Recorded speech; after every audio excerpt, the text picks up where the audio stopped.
Primeiro, eu queria agradecer a todos os participantes. Eu consigo ver que tem vários nomes aqui familiares, vários amigos aqui. Agradeço pela oportunidade. Queria agradecer ao Pedro da ITSEG por estar participando aqui do evento e falando sobre seguros. Gostaria de agradecer ao Giovanni, lá da G5, por estar participando do evento, falando um pouco do risco hidrológico, GSF, no nosso tema. E o Alexandre, da Gaia, para falar uma questão tributária. A nossa dinâmica hoje será 15 minutos por palestrante por tema. Ao final das palestras, teremos 20 minutos abertos para perguntas. Eu peço que todo mundo tiver alguma dúvida, algo, por favor, escrever no chat. A Sara está aqui com a gente para nos ajudar, ela vai compilar todas as perguntas, né? E vamos agora, então, iniciar o webinar sobre o leilão A-5. Eu acho que é uma das últimas oportunidades, quem está no setor hídrico, que tem hoje, né, de vender energia a um preço bastante competitivo. Eu vou pedir então para o Giovanni da G5 se apresentar e iniciar a apresentação. Obrigado a todos. Boa tarde, Julinha. Obrigado pela introdução. Agradeço a presença de todos e, se vocês me permitirem, eu vou compartilhar a tela, com a nossa apresentação.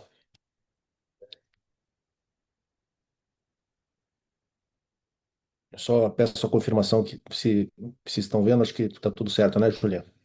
Está tudo correto, está perfeita a tela. Obrigado, Giovanni. Muito bem. Então, nessa oportunidade, a gente vai contribuir aqui com a preparação aí de vários interessados no leilão A-5, abordando temas de engenharia, né, dados de entrada para o modelo econômico-financeiro dos projetos, no que tange a qualidade do projeto de engenharia e assertividade do CAPEX, identificação da geração de energia, que é outro dado fundamental de entrada para o modelo econômico-financeiro, e é isso que a gente vai trazer aqui como contribuição para esse nosso debate. Eu me chamo Giovanni Marchesi. Eu sou diretor executivo do Grupo G5, que é composto pela G5 Engenharia e pela G5 Instrumentos. O grupo foi fundado em 2003, eu sou um dos fundadores e desde sempre a gente trabalha com hidrogeração, notadamente PCHs. Então tivemos oportunidade aí de participar de mais de 50 projetos, implantação de mais de 50 projetos de PCH nesses 23 anos de história. E a gente está trazendo a nossa experiência, então, para esse debate. É, Tem uma certa tendência, quando a gente tenta viabilizar a participação de novos empreendimentos em leilão, de sermos otimistas na precificação, né? Então, tem aquela ansiedade, aquele desejo de viabilizar os projetos, e às vezes a gente negligencia uma visão mais realista de custo, de CAPEX, de solução de engenharia e até de dados de entrada para o projeto, né?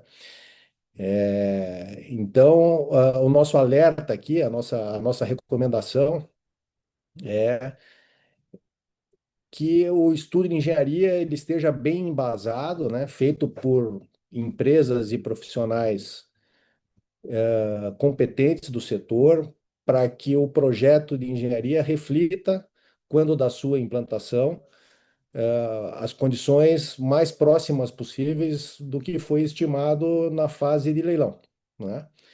Então, é muito importante que nesse estudo de precificação, né, nessa estratégia de leilão, que o projeto de engenharia esteja bem concebido, quantidade confortável de sondagem, de levantamento topográfico e ainda mais a solução de engenharia.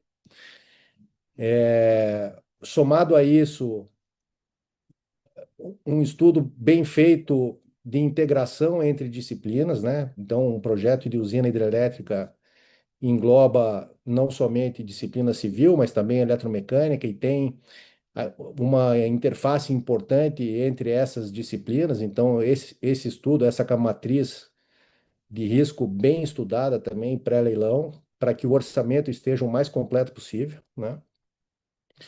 Trazendo uma visão realista não só de quantidades de serviço, mas também de preço, né? Então, é importante que a base orçamentária reflita as condições atuais de preço de implantação, seja da obra civil, seja do fornecimento e montagem dos equipamentos eletromecânicos, né? Tudo isso no que tange ao CAPEX, né? O desembolso do empreendimento. E do outro lado do modelo, tão importante quanto um CAPEX assertivo é a receita, né? A geração de energia. Então, a verificação da hidrologia, a verificação do estudo energético da usina é outro passo fundamental para uma estratégia de leilão competitiva.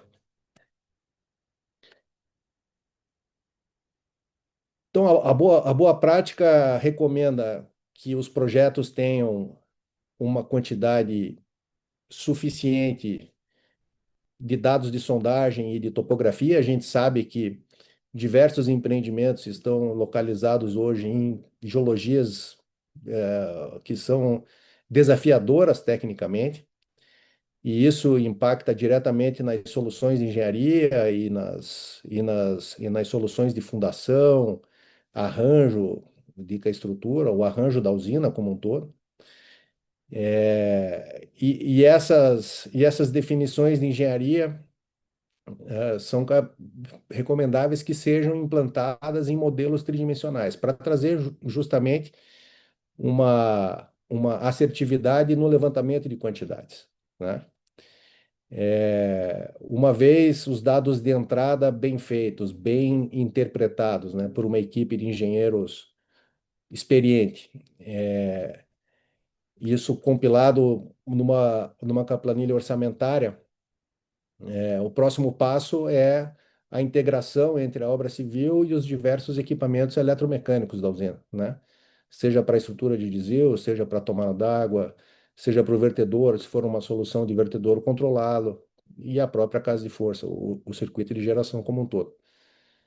E aí essa interface entre a disciplina civil e as disciplinas eletromecânicas, também super, super importantes nessa fase de estudo e precificação para que o orçamento seja o mais assertivo possível, né? E com isso é importante engajar, então, um time multidisciplinar para fazer a análise da solução de engenharia como um todo. A gente não pode esquecer também rubricas orçamentárias importantes no estudo de competitividade das PCHs e das CGHs, que são os custos relacionados a fundiário, seja das obras diretas ou talvez até mais importante, os custos de reservatório, né? E também os custos relacionados aos temas ambientais, os compromissos ambientais dos empreendimentos. Para algumas usinas, essas rubricas atingem percentuais importantes, elevados, e então aqui também recomenda-se um estudo detalhado e uma precificação assertiva desses custos também.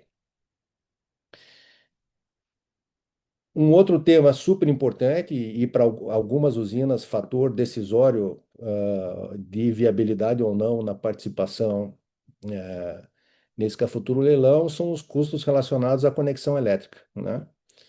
Então, uma boa análise dos pareceres de acesso, os análises de custo de linha de transmissão ou as obras necessárias para reforço de linha, quando for o caso, reforço de sistema, as obras de subestação, quer dizer, o tema de conexão elétrica ele não pode ser negligenciado, né? Também tem que ser estudado de forma assertiva para um correto levantamento de CAPEX.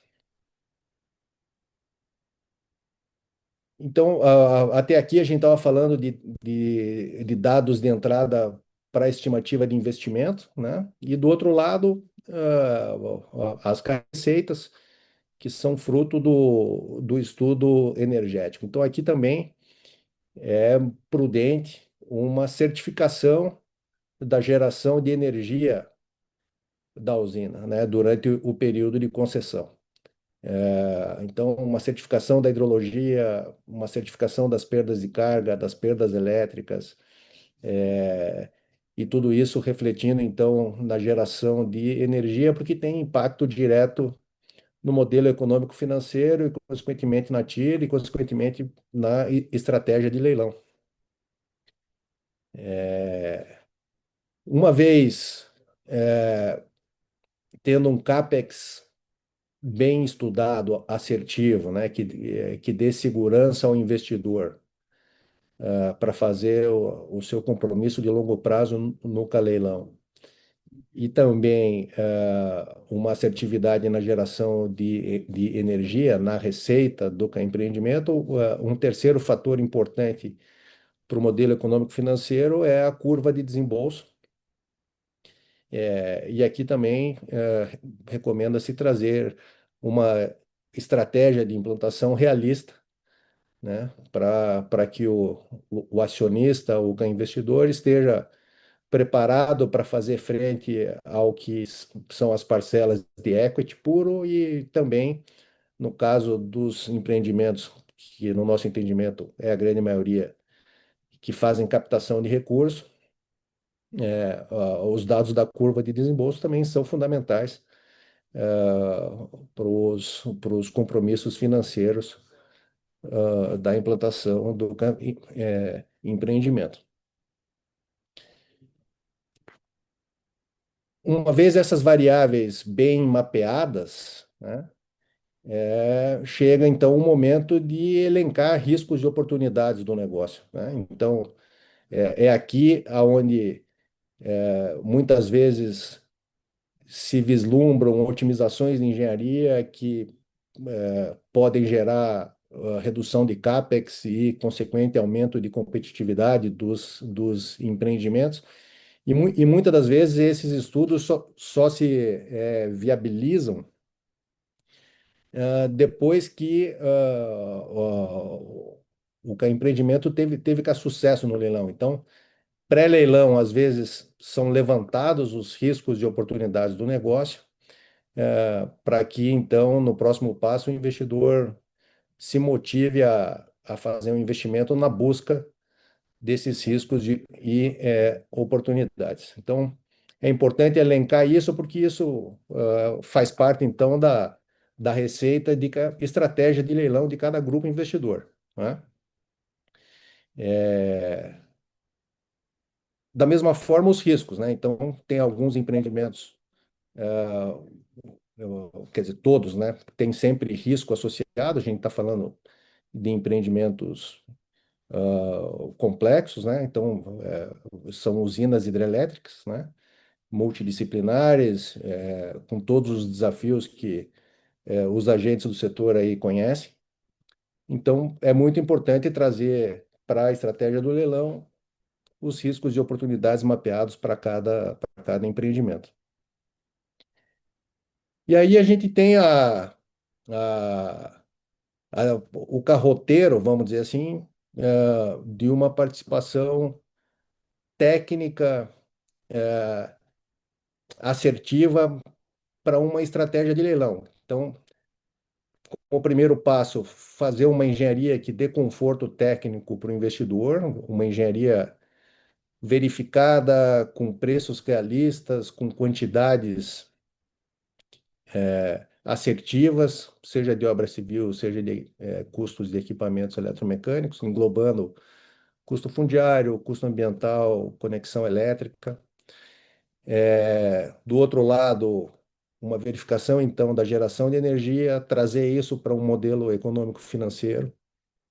Cada grupo faz a sua análise de sensibilidade, né? Cada grupo tem a sua TIR mínima de participação também.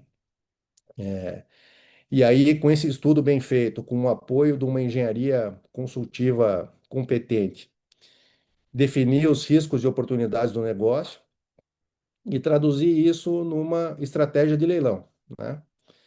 Para que o seu empreendimento, então, tenha a maior competitividade dentro de bases técnicas que tragam conforto para o investidor, né?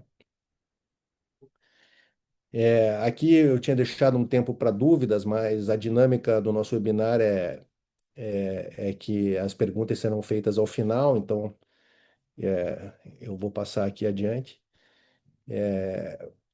Aqui só um exemplo da nossa história. Então a gente tem mais de 2 décadas aí de participação ativa em diversos projetos de PCH e CGH no Brasil. São mais de 50 projetos em que a G5 teve a felicidade de participar, projetos importantes. E aí, como considerações finais, é um resumo desse bate-papo aqui. Eu estou tentando respeitar o tempo, estou com o cronômetro do lado, tenho só 1 minuto, acho que eu vou conseguir cumprir com a nossa agenda.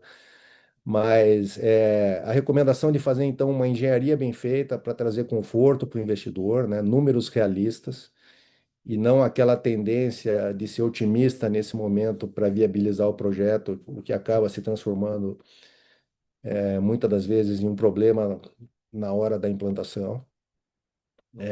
Uma estimativa também confiável, não só no CAPEX, mas também na geração de receita. E também é importante para o investidor ter esse estudo balizado, técnico, para trazer conforto para a decisão. E com isso, reduzir os riscos do seu negócio e aumentar a competitividade no leilão. Então, esses eram os alertas que eu queria trazer para esse nosso encontro.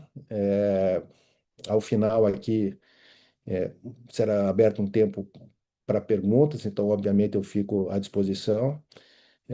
E queria desejar a todos aqui, vários estão com empreendimentos cadastrados nesse leilão, então, desejar uma boa sorte, sucesso nos seus empreendimentos. E eu, pessoalmente, ou a G5 Engenharia, a gente fica à disposição para contribuir no que for necessário, no que for possível. Agradeço e devolvo a palavra ao Juliano. Giovanni, muito legal sua apresentação, bastante completa. É sempre bom ter um engenheiro que está com o cronômetro do lado ali marcando. No final, pessoal, a gente vai abrir para as perguntas, que eu acho que é a parte mais interessante. Esse material também será disponibilizado para todo mundo. Agora a gente tem o Pedro, da ITSEG Seguradora, para falar um pouquinho das seguros e garantias que são necessários para o leilão. Giovanni, muito obrigado novamente aí, tá? Eu agradeço. Perfeito, perfeito. Parabéns, Giovanni, esclarecedor. Julian e demais, boa tarde. Primeiramente, né, Julian, quero agradecer a Economiza Energia, né, e a sua iniciativa de estar trazendo um tema tão importante aqui, né, para debate, né, se faz realmente, né, importante a gente conhecer todas as variáveis dessa cadeia do leilão e para que a gente não perca oportunidades, né? A gente sabe que um gap documental, um gap, né, qualquer que seja das listas de você que sabe bem das estruturações, pode comprometer a participação. Então, né, vou projetar aqui a parte de seguros. Seguros acaba sendo algo específico, né, que tem o checklist dos seguros necessários. Então, eu vou passar aqui, não de forma, né, tão técnica, mas de forma dinâmica, né, um pouquinho sobre o que é exigido e o que a gente precisa ter. Então, todos estão vendo a tela? Então, perfeito. Então, um pouquinho aqui sobre a ITSEG, né, e falar. Pedro, coloca Oi, na visão cheia, full modo cheio, que fica melhor para as pessoas assistirem. espera só um pouquinho aqui. Nossa,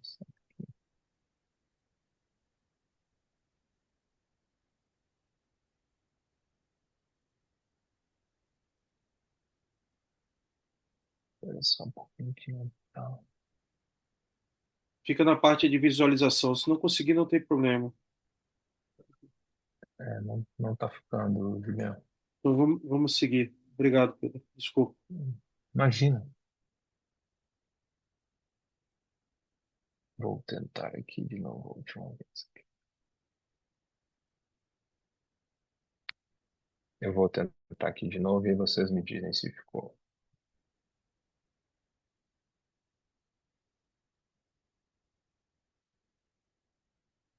Feito. Melhorou? Agora sim. Então fechou. Então vamos lá. Então assim, a ITSEG é uma marca, né? A Acrisure. A Acrisure hoje é a sexta maior corretora do mundo, né? Falando um pouquinho da Acrisure no mundo. Então até para que vocês conheçam, né, sobre a nossa estrutura. No mundo nós somos em 19 mil colaboradores, nós estamos presentes em 23 países, então isso nos qualifica, né, como grandes players do mercado segurador para estar suportando, né, as demandas que os senhores possam vir a ter nesses projetos, né, da participação do leilão. No Brasil, a nossa estrutura como it segue, né? Nós temos 2,1 milhões de vidas seguradas no corporativo, 90 mil itens segurados. Nós somos aqui no Brasil em 850 colaboradores, 5,4 bi em prêmio e mais de 1.000 clientes no corporativo. Então, nós acabamos sendo uma corretora, né, de grande porte, uma estrutura robusta, como eu comentei, com equipes qualificadas para suportar todas as modalidades aqui exigidas no leilão, né? Então, um pouquinho do setor energético, né, que é um momento estratégico e eu acho que o Julian, como visionário do setor, ele vem apresentando até nos temas que ele vem postando em suas redes sobre o atual momento, sobre a volta do leilão, né, sobre a questão de fundos de investimento. Então, é um momento aquecido e o mercado segurador voltou a estar aquecido para essas modalidades, tanto garantia, assim como as demais modalidades, riscos de garantia, riscos de engenharia, riscos operacionais. Então, nós estamos atravessando um momento de seguros favoráveis para os empreendimentos. Então, é algo positivo que veio a calhar, né? Veio a combinar, veio dar match junto com o leilão. Então, caso, né, e torço aqui para que todos os senhores se qualifiquem, né, e ganhem, o leilão, a gente está apto aqui para conseguir reportar e atendê-los, de forma robusta e com bons negócios. Enfim, quais são as principais modalidades, né, em falando aí, de seguros, né? Nós temos aqui envolto, quando a gente fala de empreendimentos, né, de PCH, CGHs, UHEs, enfim, a gente tem uma escala de várias modalidades seguráveis, né? Então a gente tem os riscos operacionais, que cobrem os danos físicos, né, as interrupções dos negócios, lucros cessantes, etc. Os riscos de engenharia, que por si só, assim, vai muito atrelado ao que o Giovanni acabou de apresentar, né, o processo construtivo. Então, todo o processo construtivo de uma usina, ela é coberta e ela é segurada, pelo risco de engenharia, né, e é um dos seguros exigidos, né, quando a gente entra no processo de execução, né, e construção da nossa usina. A gente entra nas modalidades de riscos de responsabilidade civil, e aqui a gente tem tanto operações, quanto ambiental, essenciais para o setor, né? Então, são modalidades específicas. O responsabilidade civil operações é algo listado também como obrigatório na parte de execução, a partir do momento que a gente vence, né, e precisa executar, né, a construção da nossa usina. E aí as linhas financeiras, né? Que aí a gente fala da obrigatoriedade, que é exigida no leilão, que são as garantias, assim como nós temos inúmeros outros produtos que se adequam, né, e se encaixam aí, para suportar e mitigar, né, o risco dos senhores e das empresas dos senhores, para que a gente fique amplamente coberto. Então, assim, o seguro garantia, a gente começa a falar primeiro, o primeiro produto exigido acaba sendo o licitante Enel, né? Então, é algo que é obrigatório a gente ter esse seguro, é o primeiro e é o único nesse primeiro momento, nessa primeira etapa, para se credenciar e se cadastrar para participar do leilão, né? Então, né, a gente já tem alguns clientes, até inclusive, né, já aptos, né, em relação às suas garantias, para que a gente possa aportar na ANEEL e estar participando do leilão. Então, esse é o principal. O que é essa garantia de licitante, né? Ela permite, qual é a finalidade dela, né? nada mais é do que ela exige, ela dá o benefício ao segurado, que aqui é a ANEL, né, que o vencedor assinará o contrato, né, nas mesmas condições que ele ofertou. Então, é uma garantia da ANEL, né? Você, empreendedor, é o tomador da garantia. Você toma a garantia e você deixa a ANEL como segurada, né? Então, opa, venci o leilão, automaticamente essa garantia ela está dizendo para a ANEL que você vai manter as condições. Caso contrário, ela executa a garantia, né? Ela recebe essa indenização. Então, essa é a finalidade dessa primeira modalidade exigida para que você se credencie a participar. Então, assim, a obrigatoriedade dela, né, ela precisa estar a pólice emitida e aportar junto ao todo dossiê, né, todo book de documentos, a gente precisa ter a pólice emitida e a plantação e a implantação dela é muito simples, né? A gente, né, é, é muito comum aqui. Depois eu vou trazer um pouquinho quais são os documentos necessários que a gente precisa para estar podendo fazer essa emissão, enfim, fazendo essa geração. Né? Então, assim, quais são as vantagens, né? Porque muitos perguntam aqui, né, Pedro, eu só tenho que apresentar seguro-garantia, eu só posso apresentar seguro-garantia? Na realidade, você tem, né? A ANEL exige, né, no seu manual que você possa apresentar várias garantias. Você pode calcionar dinheiro, você pode calcionar fiança bancária e seguro. Qual é a diferença? Qual é a vantagem para o tomador aqui, né? Já que os senhores vão estar despendendo de vários recursos, né? Vão estar despendendo de vários investimentos. É que o seguro-garantia ele é muito mais acessível em termos de custo do que uma fiança bancária, muito mais barato, a sua taxa é muito, né, muito mais vantajosa para os senhores. Fiança bancária toma limite, né? Então o seguro-garantia não toma limite, então isso acaba sendo, né, bem positivo e bem importante também para os senhores, né? E ela atende às condicionantes, então é passível, né, de eu apresentar e aportar a garantia sem problema algum, né? Para o segurado, para a ANEL, né? Então aqui, né, a gente coloca, né, mas são seguradoras, ela exige seguradoras de primeira linha, então hoje a gente atua com seguradoras de primeira linha, então fiquem tranquilos em relação a isso, porque isso é uma outra preocupação, né? Muitas vezes a gente aporta uma seguradora que não é de primeira linha e eu posso ter, né, essa garantia negada e todo o meu processo pode ser desqualificado. Então é muito importante a gente ter essa noção de seguradora de primeira linha. E automaticamente, a partir do momento que uma seguradora valida o tomador a ser apto a emitir uma garantia, eu estou pré-qualificando ele também. Então, essa é uma vantagem, né? Porque já foi feita uma análise de crédito do tomador, né, por um órgão, né, segurador, então automaticamente ele já passou por um crivo, uma análise, então a ANEL também, o segurado, ele verifica e visualiza isso de forma muito mais vantajosa. Aí a gente tem pós, e assim, com certeza que eu torço e para que todos os senhores vençam, né, e tenham sucesso no leilão. Passado a garantia de licitante, a gente entra numa outra esfera, que aí é a esfera da garantia de executante. Aí eu garanto a execução, né? O licitante, eu, eu tenho que honrar o que eu fiz como proposta. Então, aqui agora eu tenho efetivamente que honrar a execução, né, do processo que eu ganhei no escopo que eu ganhei, né? Então, é uma garantia muito mais robusta, né? Os limites são muito maiores.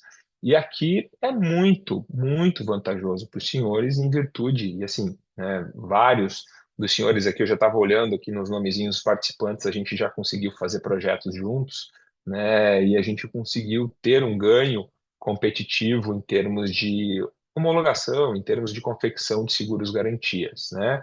Então, da mesma forma, o executante é um próximo passo, né? Que a gente, né, em vencendo, a gente já tem que ter toda a parte documental pronta, todo o book documental pronto, porque eu também tenho prazos, né? Então, assim, a parte de leilão, o processo D mais um, Pós-leilão, eu tenho um cronograma, né, a ser seguido, então é muito importante que nós tenhamos tudo confeccionado. Então, quais são as vantagens, né? A vantagem para o segurado, para a ANEEL, né, por si só, né? A seguradora de primeira linha, acompanhamento contratual e mediação de conflitos, né, e a pré-qualificação do tomador. Para o tomador em si, né, aquilo que eu, né, reitero, a questão do custo, né, então assim é muito mais vantajoso que fiança bancária, e muitas vezes, né, aqui a gente até coloca, né, mas na ANEEL não tem o caso, mas quando eu faço um empreendimento privado, eu posso inclusive com a garantia de executante questionar e solicitar um adiantamento, então fornecendo um fluxo de caixa melhor, né? Esse é um principal ponto, né, do que nós precisamos de documentação, né? Aqui eu entro numa outra esfera, que quando eu entro na esfera já da parte de execução, executante construtor, que aí eu acabo sendo obrigatório aqui ter o seguro de risco de engenharia e ter também o seguro de responsabilidade civil, né? Então, se faz necessário aqui os formulários específicos. Por quê? Porque a gente precisa entender, né, um pouquinho, né, fazer uma ressonância do empreendimento, da obra, das características construtivas, do potencial instalado, enfim, né, do investimento total. Então, tudo isso, né, com os formulários específicos, a gente acaba colhendo essa informação. Os projetos, cronograma físico-financeiro e as licenças. Então, esse, né, é a parte documental que eu entro na esfera aqui do risco de engenharia e do responsabilidade civil, que são seguros também obrigatórios, mas aí para a segunda etapa, né, na parte que eu ganho o leilão. Na parte que antecede, eu tenho aqui especificamente a garantia de licitante. E quais seriam os documentos aqui? Eu antecipei aqui, mas quais seriam os documentos, né, para garantia de licitante, né? A gente precisa, toda garantia, ela tem aqui um cunho de uma análise de crédito, né? Porque eu estou dando garantia, então automaticamente a seguradora, né, ela vai analisar, né, o rol, né, dos meus acionistas, dos meus sócios do empreendimento. Então, se eu monto uma SPE, se eu sou exclusivo, se eu tenho um consórcio, eu vou precisar todo o book das informações financeiras, os balanços, os contratos sociais, para poder ter essa análise. Eu aprovo taxa, eu aprovo o limite e, consequentemente, eu consigo aprovar a garantia, né? Então, esse é o rol documental. Aqui a gente apresenta alguns dos nossos principais clientes, né? Que a gente já emitiu vários, tem outros aqui, né? Só que a gente acaba tendo que pedir autorização para apresentar, mas alguns dos clientes, né? Só com o Julian aqui também, historicamente, a gente já fez vários. Enfim, dentro do meu tempo aqui disponível, né, nós tentamos aqui brevemente apresentar um pouquinho dos seguros, né, e reiterar, né, o nosso compromisso aqui em estar contribuindo e ajudando os senhores, né, na subscrição desses riscos, né, que são importantes e, inclusive, para as garantias de licitante, nós já estamos com prazo super apertado, né? Porque a gente depende de uma análise de crédito, como eu falei, ter as informações financeiras, os tomadores, né? Para envio para os mercados, né? E aí automaticamente poder ter essas emissões. Enfim, Juliane, acho que tentei dentro meus 15 minutos aqui, né, não entrar tanto na seara técnica, mas passar um overview geral aqui dos seguros. Pedro, eu agradeço a apresentação. Eu acho o seguro uma ferramenta muito importante, porque, como você falou, mitiga risco e o custo-benefício comparado com outras soluções, como fiança, o próprio depósito, né? Vocês precisam correr, porque daqui a pouco tem que ser apresentado seguro para poder participar do leilão. Agora a gente vai falar de um tema, eu vou já pedir desculpa, vou pedir para o Alexandre, estamos com o horário aqui um pouquinho apertado, mas eu estava conversando com ele, falar de tributos no Brasil, em 15 minutos, não sei se a gente consegue, nem sei se a gente consegue em 15 horas ou em 15 anos, né? Mas vamos lá, Alexandre, você tem um desafio grande aqui, tá? Obrigado aí.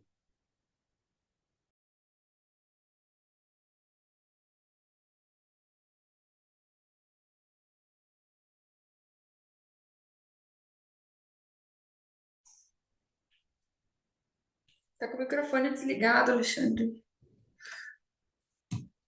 Alexandre, você está mutado, Alexandre. Está mutado. Olá, boa tarde pessoal, tudo bem? Eu sou Alexandre Bersic, sou sócio do escritório HS Silva Gaet, tá? A gente tem sede aí em Curitiba, São Paulo, Rio de Janeiro, Belo Horizonte, Brasília e Madrid. Somos aproximadamente 500 colaboradores aí no país. E eu tenho uma incumbência grande, né? Porque falar de tributação do setor elétrico, falar de reforma, a gente tem tema para uma tarde, um dia, 2 dias, né? Então eu tenho uma incumbência bem grande aqui. Para esse momento, eu separei a apresentação aqui, nossa conversa, em 3 pontos. Primeiro, nos regimes de tributação atual, alguns regimes especiais que podem ser importantes e interessantes para quem vai participar do certame aí, né, do leilão, pode trazer um benefício legal. E no final, tratando da reforma tributária, um overview bastante rápido da estrutura geral e no final falando alguns pontos de atenção com relação aí à precificação do certame para esse leilão, tá? Então, só para a gente situar um pouco da regra atual, hoje a gente tem basicamente 3 regimes, tem 4, teria o lucro arbitrado aí também, mas basicamente é real, presumido e o Simples Nacional. Coloquei o meu Simples Nacional aqui não porque ele se enquadra para vocês, mas é que ele vai ter um impacto significativo ali muitas vezes na questão da reforma tributária, mas então, lucro real, basicamente, uma tributação de IRCS pelo lucro efetivo, PIS e COFINS, um regime não cumulativo meio misto, onde foram pinçados alguns créditos. No presumido, como o próprio nome já diz, é uma presunção de lucro, onde eu tributo uma parcela menor. Aqui um exemplo, né, de produtos e serviços, onde eu tenho um percentual de presunção de 8 ou 12 para produtos, 32 para serviços e aí, né, para regras de IRCS. E um faturamento de PIS e COFINS sujeito a um 365 de cumulativo. Então, essa é a regra que nós temos hoje. No Simples Nacional, se eu tiver um não cumulativo, eu posso tomar um crédito, considerando uma regra de 9,25 no creditamento. Então, para o cenário atual, para apresentação para um certame, essa é a tributação que vocês deveriam observar para a precificação. Só que nós estamos numa fase de transição. Nós temos já uma legislação posta que já estabelece uma reforma tributária. E o primeiro ponto que a ser dito é qual é a alíquota? Qual é a minha carga futura? Infelizmente, nós não temos essa resposta, apesar de estarmos muito próximos do início da reforma tributária, nós não temos ainda uma alíquota definida. Isso vai depender de uma precificação, de uma alteração da legislação, vai ter que ser definido o comitê gestorando da reforma. Então, nós não temos essa informação. O que nós temos a tarefa de vocês, de momento de precificação disso aqui, fica muito mais complexa, porque vocês estão apresentando, tentando projetar determinadas informações, e o Giovanni foi muito preciso, né, na quantidade de detalhes que vocês precisam ter em mãos para definir o preço, para definir o business plan, mas infelizmente nesse momento ainda não temos todas as informações em mãos. Com relação à carga atual ainda que nós temos, onde eu tenho um ICMS, onde eu tenho o PIS/COFINS, a gente vai ver que ele vai mudar. Dois pontos de atenção que podem ser importantes para vocês.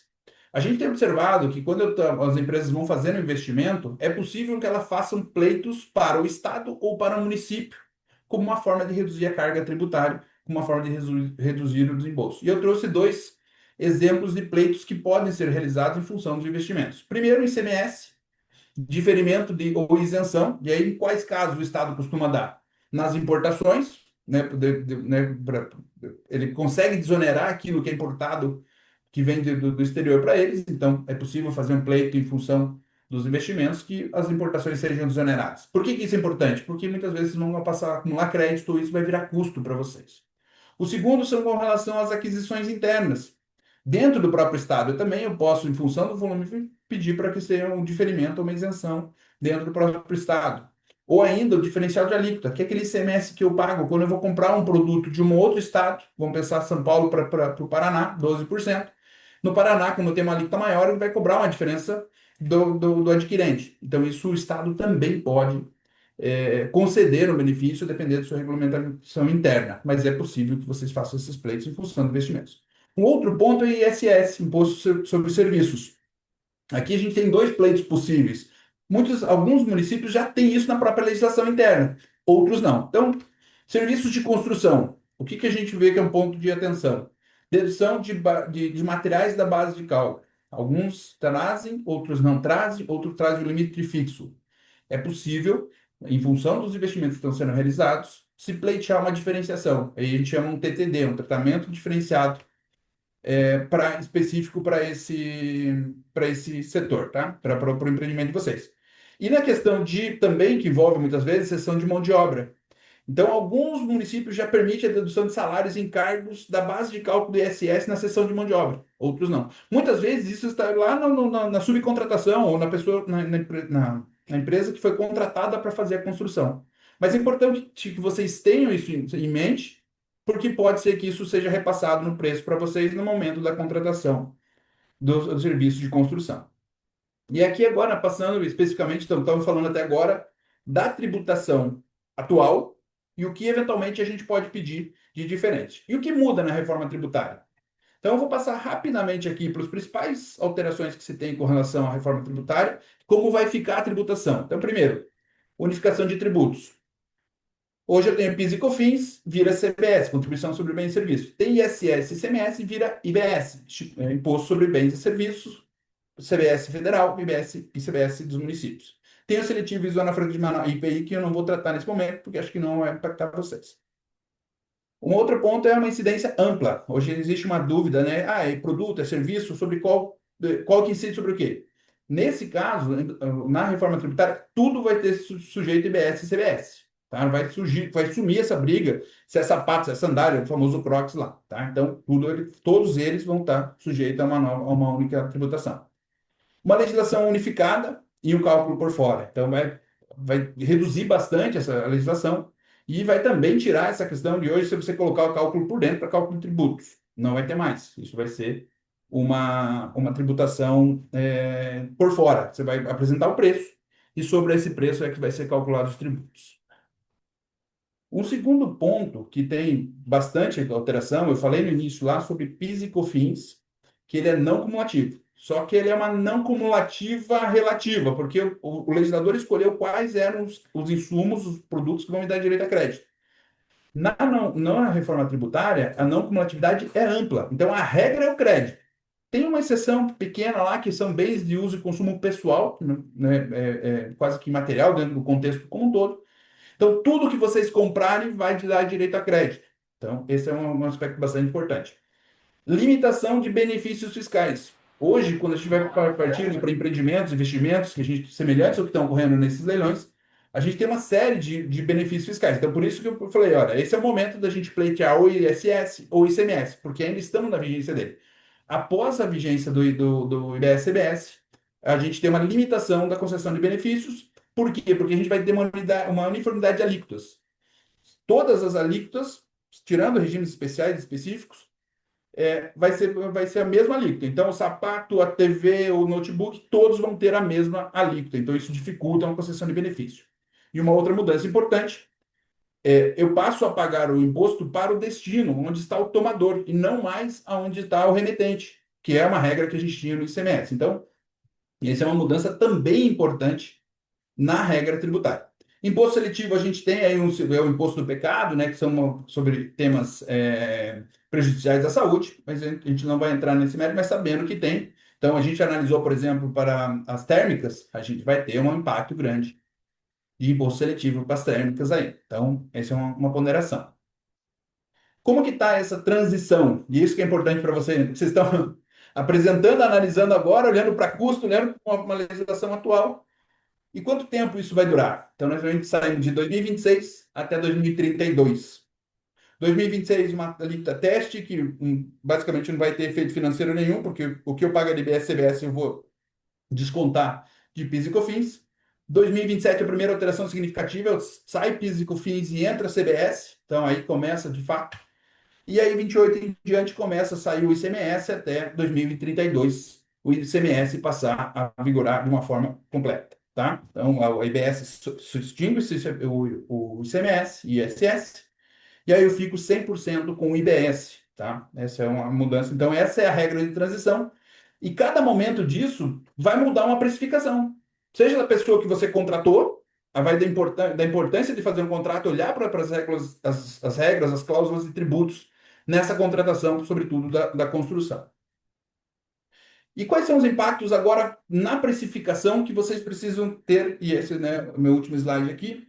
Primeiro, em função dessa transição, onde eu tenho uma retirada de um tributo atual e a colocação de um tributo novo, e aí, sobretudo, para quando vocês estão contratando, é esse impacto na precificação. Vocês vão precisar olhar para essas cláusulas e colocar de tal forma que toda vez que eu tenha essa precificação, vocês consigam manter aí o equilíbrio dos contratos, tá? Uma regra legal que foi um pleito do setor e a gente ajudou a esse pleito, porque nós, os escritórios, somos os coordenadores do Comitê Tributário da BCE, e aí, junto ao FAS, a gente conseguiu também endereçar essa questão de diferimento. Então, foi conseguido o diferimento para o setor, para as operações com energia. Isso é bom, só que isso gera um impacto muito grande para algumas empresas do setor. Por quê? Porque eu vou ter que pagar um imposto para o meu fornecedor, ele vai colocar o preço no preço dele, e eu vou pagar lá 30% a mais de custo. Só que eu não tenho débito na saída. Eu vou ter que pedir esse dinheiro para o fisco. Isso vai de 60 dias a 180. Então, muitas empresas do setor terão um impacto muito grande de caixa, tá? Então, esse é um aspecto bastante importante. Outro aspecto importante, desoneração de bens de capital. O rate foi mantido, tá? Isso foi legal. Dentro da reforma tributária, o ICMS está indo, também está saindo, porque antes eu tinha essa desoneração do PIS/COFINS, mas não tinha de ICMS, então também tem esse aspecto importante. Mas tem muitas operações que continuarão oneradas, então isso também impacta no regime de caixa. Na saída, a gente tinha muitos grupos aí se valendo no regime especial, lá para o regime do mercado do curto prazo, que permitia que algumas operações fossem tributadas pelo NET, no regime cumulativo, que reduzia a carga de uma forma bastante significativa. Esse regime está sendo extinto também, então é um aspecto importante. E, por fim, um aspecto que a gente está colocando aqui é a questão do reequilíbrio econômico de contrato. Tem muita gente que está falando, não, eu não vou me preocupar com reforma tributária, porque a reforma tributária tem o reequilíbrio econômico dos contratos. A própria lei trouxe isso. Sim, ela trouxe. Só qual que é a ponderação? Ela trouxe um marco também com ela. Ela falou, olha, o reequilíbrio econômico vale para a data de assinatura do contrato. Então, por mais que nós não tenhamos, nesse momento, a alíquota definida para colocar nas negociações, esse reequilíbrio econômico que está posto lá na Lei Complementar 214, ele traz como um marco que vale para os contratos que foram afirmados antes da publicação da lei. Então, para aquelas empresas que estão falando, olha, não vou me preocupar tanto com a reforma tributária porque eu vou ter o reequilíbrio econômico do contrato, talvez tenha um aspecto importante aí ou uma surpresa, uma dificuldade de aplicação do reequilíbrio econômico do contrato. Um último ponto que eu gostaria de mencionar também, com relação ao diferimento nas operações com energia, a gente estava avaliando, também tem outros leilões envolvendo, leilões de potência, por exemplo, em que, apesar de estar relacionado à energia, talvez ele não esteja sujeito ao diferimento, possa ter uma carga bastante significativa nas operações em que não tenho a venda de energia, ou porque eu tenho disponibilidade apenas, e não estou gerando energia, ou seja, porque eu estou fornecendo demanda de potência. E aí, em princípio, é uma dúvida se nesse caso eu também estaria abarcado pelo diferimento. Então, colocando aqui algumas ponderações, né, algumas reflexões aí para esse momento, né, de transição que é bastante delicado com relação à precificação e definição. Então, é muito importante que nesse momento, nos contratos que sejam firmados, se deixe claro esse contexto, deixando que, falando, olha, não está sendo colocado no preço o impacto de reforma, ou está esse critério, porque isso lá na frente pode trazer um possível conflito do ponto de vista contratual. Juliane, acho que era isso dentro dos 15 minutos que eu tenho ali, assim como o Giovanni, deixei o cronômetro aqui, né, me valia aí da questão da engenharia também aqui. Alexandre, eu confesso que eu tenho muitas dúvidas mesmo. Mas excelente apresentação. Agora eu vou começar a fazer minha apresentação. Vou pedir para a Sara me controlar aqui e daqui a pouco a gente vai para a parte mais interessante, que são as perguntas, né? Eu tenho várias, inclusive. Vamos lá, estou à disposição de todos aqui.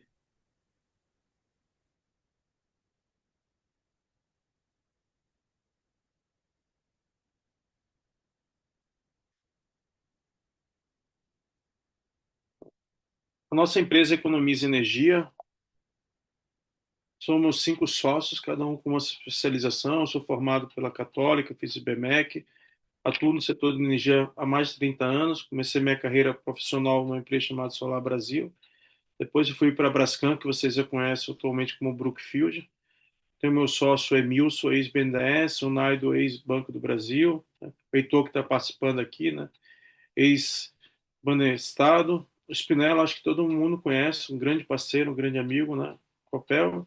E Edgar Nakano, engenheiro formado pelo ITA. Tá? Quem curte Project Finance, quer conhecer um pouquinho mais, no ano passado eu tive a oportunidade de escrever o livro com vários amigos, inclusive o Pedro, que está aqui com a gente, né? A Glaze, Daniel Araújo, autor de vários livros, Paulo Stark, do BRDR. Quando a gente vai participar do leilão, a gente precisa levar em consideração que os players, né, ou seja, os agentes, os atores, ele tem demandas diferentes e elas são conflitantes. A gente tem o investidor que busca receita fixa, por isso que participa de um leilão, que você vai ter uma receita fixa protegida pela inflação. Muitos investidores já atuam na área de agro, real estate, uma outra atividade, quer ter diversificação de investimento e busca rentabilidade. Mas, por outro lado, você tem a instituição financeira, que é o banco, ele quer o quê? O pagamento dos juros e principal. Então, ele não quer e não se preocupa com a rentabilidade do projeto, não se preocupa com a diversificação do investimento. Ele quer ter certeza que será pago o financiamento em certas condições. E, obviamente, a lucratividade. O que é lucratividade? É o spread em cima da taxa de referência de juros. Nossa taxa de referência de juros no Brasil é a Selic, que hoje está aproximadamente 15%, ou a TLP, que está quase 8%. Então, a gente está no momento que as taxas de juros estão bastante altas. E a gente tem um outro agente, que é o regulatório. Então, dentro do regulatório, foi bem dito no início pelo Giovanni, a gente tem a questão do GSF e do MRE. Então, qual o volume que eu vou vender? Qual o risco que eu tenho, que eu vou me expor em relação ao GSF? Prazo da outorga. Esse leilão é de 20 anos, mas tem vários projetos que já correram ou já comeram esses 20 anos. Como é que a gente vai modelar? O risco muito grande aqui no Brasil, infelizmente, são as questões ambientais. Temos 54 autorizações e licenças, desde o corpo de bombeiro, a licença de supressão, assim vai. E a conexão, né? Conexão não é só aparecer de acesso, não é só contratude e CUD, mas às vezes passa por uma propriedade para poder fazer limpa transmissão. Então é muito importante fazer o quê? Uma modelagem financeira, como foi bem dito por todos aqui, tentando fazer uma visão ampla. Então você vai colocar o quê? O CAPEX, você precisa ter um estudo de engenharia que vai te dar esse suporte, não só o volume do equipamento, do material, da obra civil, mas o custo, né? Definição da tarifa, né? Qual é a tarifa que a gente quer alcançar? A gente não vai conseguir o valor máximo, mas qual a tarifa que vai me dar a ti do investidor? Qual o custo de OIM? Análise de acessibilidade, vou estar falando daqui a pouco, isso é bem importante. Então, a soma das informações, das questões de tributos, das informações da engenharia, mas a questão dos seguros, ele vai te dar o custo para você poder colocar na planilha. Então, quando você for estruturar um financiamento, que é um custo alto hoje em dia, você tem que buscar várias opções de financiamento. Obviamente que todo mundo quer ir no BNDES, mas dependendo do tamanho do projeto, você não vai conseguir no BNDES, porque o BNDES tem um valor mínimo de 50 milhões de reais e tem exigência de ter 100% de finança bancária. Então, nem todos os participantes vão conseguir. Então, você pode ir através de um repassador. Mas quando você vai no repassador, o spread da operação já aumenta. Podemos fazer uma debênture. Aí tem um valor mínimo de uma debênture para justificar os custos, advogado, due diligence e tudo mais. 30 milhões. Financiamentos internacionais. Será que eu quero ficar exposto a uma taxa internacional? Normalmente, financiamento internacional é o mínimo 50 milhões de dólares. Então, tudo isso tem que ser considerado na modelagem financeira para tomar decisão e chegar na TI. Então, como eu comentei hoje, o nosso cenário é bastante adverso. A taxa de juros, que é a nossa taxa de referência, é a Selic, está 14,75. O spread bancário de qualquer instituição bancária normalmente é de 4 a 5% em cima da Selic. Então, a gente está falando de 20% de largada, mais o IOF. eu não sei quanto é o IOF, porque tem uma probabilidade de mudança novamente, mas até a semana passada era 1,88. Então a gente está falando de um custo all-in na casa de 22%. Né? Você olha o próximo cenário, a gente está falando de 12% e 10%, ainda alto. Né? Aí eu quero fazer um financiamento usando a TLP, que é o financiamento que o BNDES utiliza. Hoje a TLP está em quase 8%. E como é que funciona a TLP? É IPCA, tá? IPCA mais a parcela fixa, que nesse caso aqui é os 8%. Então, se a gente está com IPCA de 5%, a gente está falando de 5 mais 8, 13. O spread do BNDES para projetos de leilões é na casa de 2, 2,5%. E você vê como a curva aqui subiu, né? A tendência de aumento aqui. Opa, queremos fazer então um tesouro direto? Não, queremos fazer uma debênture. A referência de debênture sempre é o quê? Títulos do tesouro direto. Então, em cima, por quê? O investidor pode emprestar para um projeto de uma PCH, ou de uma CGH, de uma HE, ou ele simplesmente pode comprar título do tesouro. Então ele vai falar, para que eu vou correr risco? Se eu vou correr risco no empreendimento que tem risco de GCF, risco regulatório, ambiental, de construção, você vai querer um spread de operação, você vai querer ter um ganho. Esse ganho, ele varia de 3 a 4%. Então a gente está falando aqui já de largada, aqui é mais ou menos 8%, mais IPCA. Então, note que não é diferente, né, da TLP. E por que isso? Porque a TLP, desde o governo Temer, foi substituída até JLP, que era altamente subsidiado pela sociedade, pela TLP, que é custo de referência de mercado. Outra opção é fazer um financiamento internacional. Então, o que acontece? Antigamente a gente tinha a LIBOR está sendo substituída pelo SOFR, né? E essa taxa hoje está na casa de 4,32% para um maturity de 12 meses. Lembrando que em cima disso ainda você tem a variação cambial e tem um outro risco que as pessoas esquecem, que é o IOF, porque é uma operação que você vai fazer remessa para fora. Então você não sabe hoje qual é o tamanho desse risco aqui. E eu quero fazer um hedge. Muito difícil você conseguir hedge no Brasil para um período maior de 2 anos. Porque um hedge com um período maior de 10 anos, de 2 anos, o custo se torna inviável. Então a discussão é qual é a taxa de juros, qual o percentual de alavancagem. Tudo isso tem que ser colocado na modelagem financeira. Somado a esses riscos todos que a gente comentou, de construção, de atraso ambiental, a gente tem um grande risco que é o GSF. Desde 2014, a gente tem um histórico aqui. 2014 foi quando houve a intervenção maior do governo Dilma. Note que a gente tem um GSF aqui, ó, do GAPS daqui, em média de 18%. Ou seja, 18% da sua energia você vai ter que comprar ao custo de PLD. E o PLD flutua de 68 a 1.000. Então, isso pode inviabilizar o projeto. Então, qual a estratégia? Vou fazer um hedge, vou vender um pouco mais, um pouco menos? Qual o volume que eu vou me colocar no leilão? Mas se eu vender muito baixo, não consigo financiamento. Se eu vender muito, eu fico exposto ao GCF. Então, é importante trabalhar nessas situações.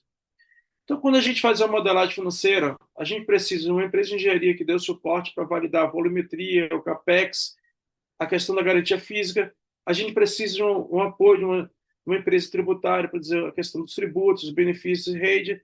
Precisamos do seguro e precisamos fazer a modelagem. Então, quando a gente faz a modelagem, a gente faz uma sensibilidade, variando, por exemplo, o CAPEX, uma usina de 11 milhões, por exemplo, de 9 a 11, né? Ou seja, aumentando o preço. E aqui variando o preço da energia, né? De 387 a 317. Então, a gente vai ter vários cenários de TI, né? 6, 7, apenas como exemplo, né? 9, então depende do seu custo, da sua estruturação de financiamento. Que note que TI é alavancada. Como foi alavancada isso? Qual o prazo que foi feito? Aí eu fiz também outra acessibilidade, aquela questão do risco de a gente não performar. A mesma coisa. Então, por exemplo, um custo de 11 milhões, variando o custo, né? Aumentando o custo e diminuindo a geração. Então, se a minha geração não, se eu deixar de performar 55% para performar 50%, Note que eu saio de 9,8 aqui, por exemplo, nos 11 milhões e vou para 7,8. Praticamente eu perco 2% de retorno. Ou seja, o estudo é muito importante. Podemos fazer outra sensibilidade também. Poxa, quantos por cento eu quero participar do leilão? Posso deixar, por exemplo, 20% no Mercado Livre. Você tem um risco do Mercado Livre, que você não vai ter contratos a longo prazo. A que preço, né? Posso variar aqui com custos, ou posso vender 100% no leilão e ficar exposto ao GCF, ser um mecanismo de hedge. Com todas as sensibilidades, você vai ter que fazer durante o leilão. Então é importante vocês terem uma modelagem muito robusta, tá? Que vocês possam apresentar ao investidor, e essa modelagem também vai ter que ser apresentada ao banco, porque com essa informação que ele vai dizer sua alavancagem, né? Trabalhando com várias instituições financeiras, a gente pode ajudar vocês na estruturação do financiamento, né? E estamos à sua disposição. Eu acho que eu cumpri aqui meu prazo, são 18h06. A parte mais interessante aqui são as perguntas. Vocês podem escrever no chat se desejarem, ou podem levantar a mão. Somos pouco aqui agora, temos só 28 participantes. Vocês gostariam, quem gostaria de fazer alguma pergunta, fique à vontade, como a gente fala na Bahia, não se acanhe não, né? Sara, eu acho que o microfone está liberado para todo mundo, né? Acredito que sim, é só a pessoa se desmutar que ela consegue falar.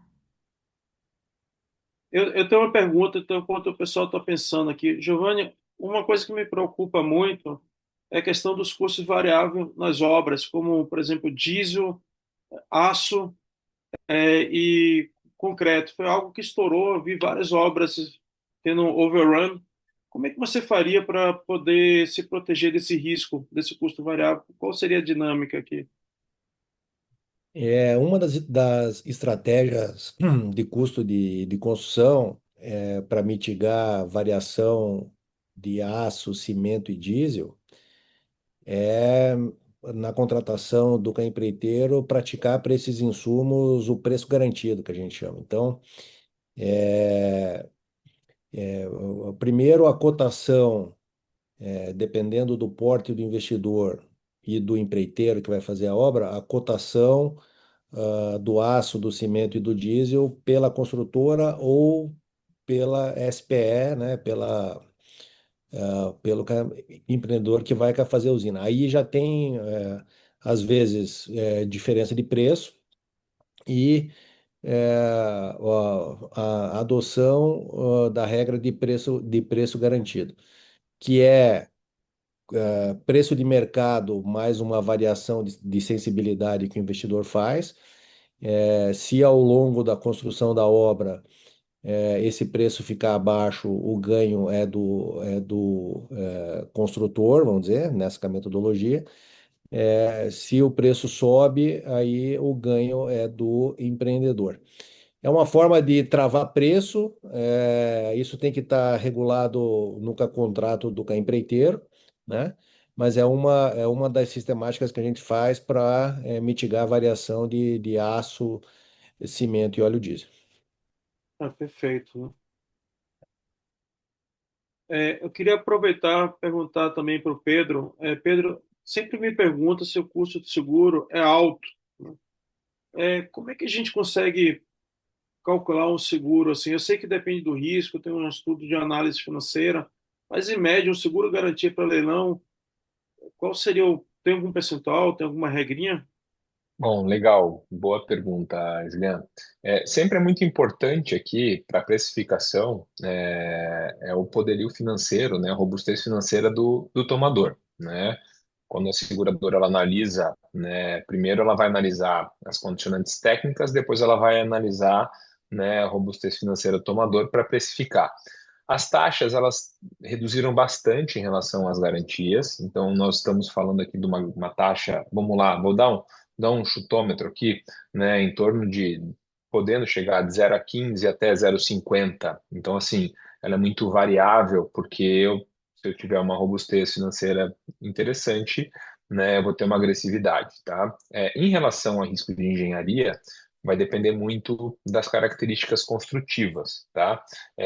Mas uma taxa de risco de engenharia, aí dá para ser, não dá para, né, eu consigo ter uma variação menor aqui, em termos de um 0,25 sobre o valor do empreendimento. 0,20 a 0,25 sobre o valor do empreendimento, né? Então, esses são alguns nortes que a gente trabalha, né? Mas pode ter uma mudança muito grande aqui, né? A depender da estrutura financeira do tomador.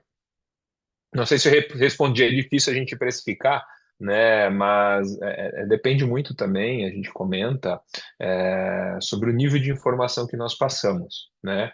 Para as seguradoras. Então, bastante competitivo. Eu fiquei com uma dúvida aqui, Alexandre, aproveitando aqui seu conhecimento.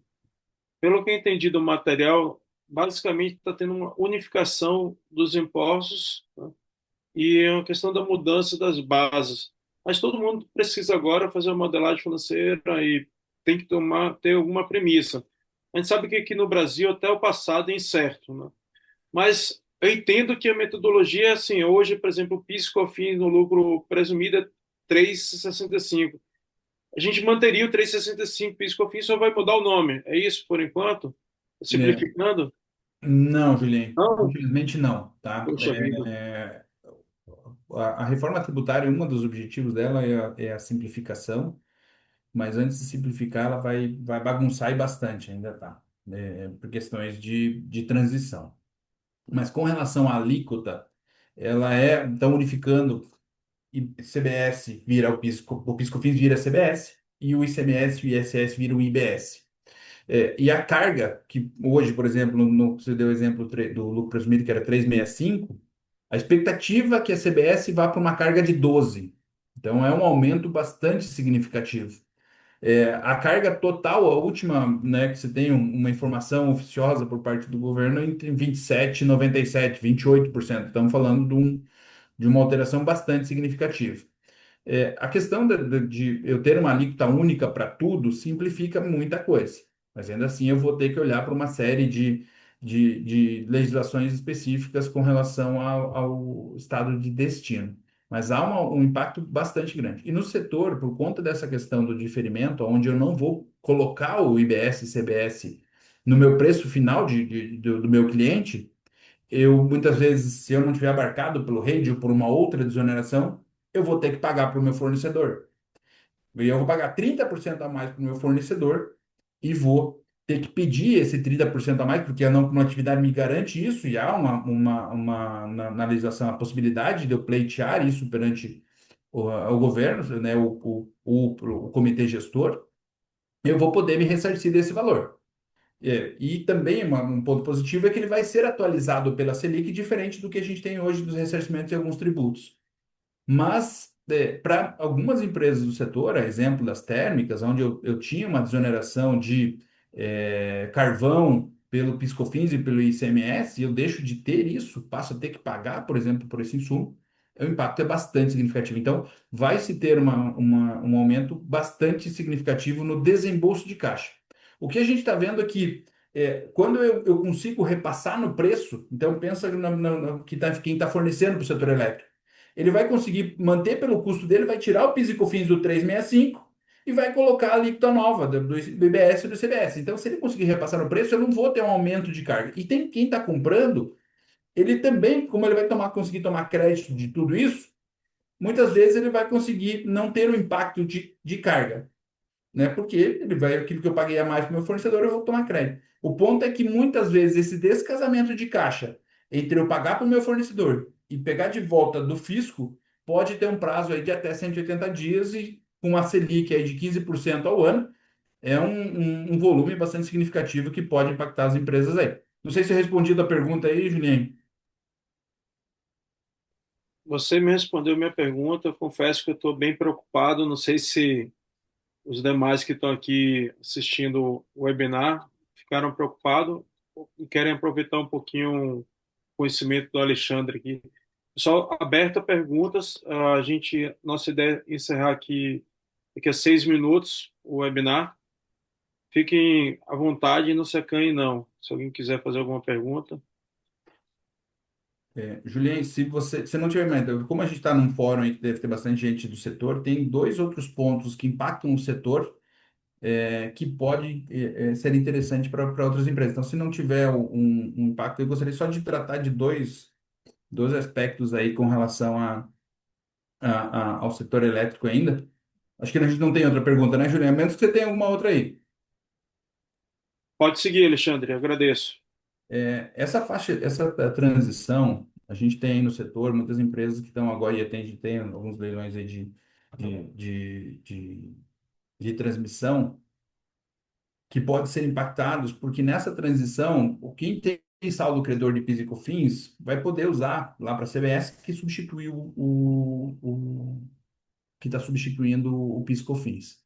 Mas na transição das transmissoras, houve não sabemos exatamente qual foi o objetivo do legislador, mas o fato é que nas transmissoras a gente tem muita receita que foi diferida a tributação. Por conta de uma alteração na norma contábil, se antecipou o reconhecimento contábil de muita receita no setor de transmissão. E nessa transição ele está ficando, o débito ficou no regime atual, o débito está diferido e o crédito está diferido. Então lá na frente eu pagaria o net dos dois à medida do recebimento. Só que nessa questão de transição, o débito ele jogou para uma linha deixando dentro do PIS e COFINS, então eu não tenho mais crédito de PIS e COFINS, o débito eu teria que desembolsar PIS e COFINS, mas o crédito ele está me dando um crédito de CBS. Então, para aquelas empresas que já vão ter que pagar mais, não vão conseguir colocar no preço e ter que jogar mais esse crédito que era da operação, sem que ele consiga fazer confronto com o próprio com o reconhecimento da receita do passado, pode gerar um efeito bastante nefasto aí para as empresas de transmissão. Então, é uma ponderação. A gente já tem uma movimentação no setor para ver se consegue centralizar esses dois de novo, né? Deixar o débito e o crédito na mesma contribuição, de modo que eu possa continuar pagando o net na medida do recebimento, mas se isso não for alterado, vai ter um impacto bastante significativo para o setor nessa questão aí das empresas de transmissão, tá? Que tem a tributação na medida do recebimento sobre as receitas de construção. E um outro ponto também que tá na reforma tributária que não está tão claro é quem vai pagar o IBS e CBS sobre o custo do fio do consumidor livre, tá? Então, isso também é um ponto que tá uma ponta solta dentro da transição da reforma. Ele elegeu lá para pagar quem vai pagar o IBS, CBS, e usou o termo exclusivamente. Então, a gente tem lá a distribuidora para quem está no mercado cativo, o alienante para quem está no ambiente livre, a transmissora para quem está conectado à rede básica de transmissão, ou o adquirente quando eu estou numa posição de déficit de balanço energético, né? Então, é quem está adquirindo e não tem contrato para fazer sobreponto. E aí acabou ficando fora dessa arrecadação o custo do fio do ambiente livre, que hoje o ICMS é pago pela distribuidora e isso também está fora. Então, esse é também um outro ponto que a gente está endereçando aí junto às entidades de classe para ver se a gente consegue fazer uma alteração de legislação para deixar claro quem que vai precisar pagar esse IBS, CBS aí no setor. Então, são dois pontos importantes aí que a gente está tentando movimentar o setor aí como coordenadores do Comitê Tributário da BCE e também como integrantes do Contrif, a gente tá à frente disso aí também. Eu não tinha pensado nessa questão do CMS, ele afeta bastante os projetos de geração distribuída, tem várias concessionárias que já estão cobrando, e não foi colocado na modelagem financeira. Uhum. Excelente comentário. São 6h20, era o nosso horário aqui. Eu queria primeiro agradecer ao Giovanni, muito obrigado aí pela participação e pelos comentários. Gostei bastante da sua apresentação, parei para pensar um pouco. Pedro, muito obrigado aí, excelente apresentação, agradeço a segue. Alexandre, muito obrigado aí, agradeço a Gaia. A todos os participantes, a gente vai depois enviar o vídeo e as apresentações e boa sorte para vocês. E qualquer coisa, podem passar o e-mail, um WhatsApp para todos nós aqui, a gente está à disposição, tá? Para poder depois dirimir qualquer dúvida e auxiliar vocês nesse projeto. Desejando boa sorte para todos aí. Obrigado pelo convite aí, Julien. Um abraço a todos aí. Agradecido pelo convite, Julian. Então, um abraço a todos e sucesso. Boa sorte. Tchau, tchau. Muito obrigada. Obrigado, pessoal. Sucesso a todos. Até logo. Boa noite.